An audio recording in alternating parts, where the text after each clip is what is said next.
One of the talks that I give is entitled The Myth of Normal, which is to say that we think that there are people who are normal over here, and then there's the pathological ones who have depression or anxiety or addiction or schizophrenia or bipolar disorder or any number of other ADHD or any number of other conditions.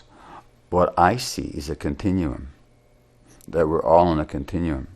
These traits, to one degree or another, are present in almost everybody. And it's a mythology to think that there's the normal and then there's the abnormal.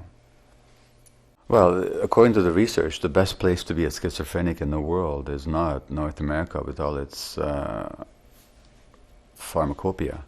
It's actually a village in Africa or India, where there's acceptance, where people make room for your differentness, where connection is not broken but is maintained, where you're not excluded and ostracized but where you're welcomed, and when there's room for you to act out whatever you need to act out, or to express whatever you need to express. And the whole community might even sing with you or chant with you or hold ceremony with you. And maybe find some meaning in your quote-unquote craziness. So it's contextual and it's cultural. So disease is not an isolated phenomenon of an individual. It's a culturally manufactured or culturally constructed paradigm. So a society that cuts us off from our spirituality, that cuts us off from society by idealizing the individualism and by destroying social contexts, which our society does, which ignores our emotional needs, is going to be a society that generates pathology. And I think that has to do with the very nature of the economic system that says that what matters is not who you are, but how you are valued by others. And our society values people for material. It's a materialistic society, which specifically means that what we value is not who people are, but what they produce or what they consume. And the people that neither consume nor produce, they're ostracized, they're shunted aside, and they're totally devalued. Hence the rejection of old people, because they no longer produce, and they're not rich enough to consume a lot either.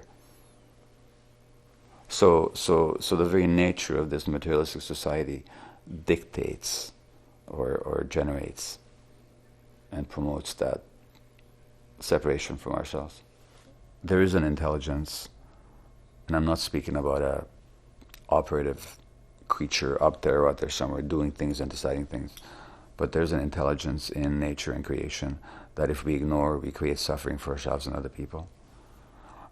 And aligning with that intelligence and aligning with that connection is really what, whether we do so consciously or whether we do so because we're called to do that in ways that manifest compassion and connection and love, that's the way we're meant to be.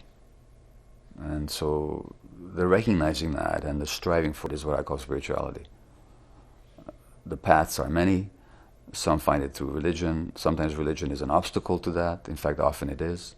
But it may be a conduit to it as well, depending on who and how and where. It's what people are seeking.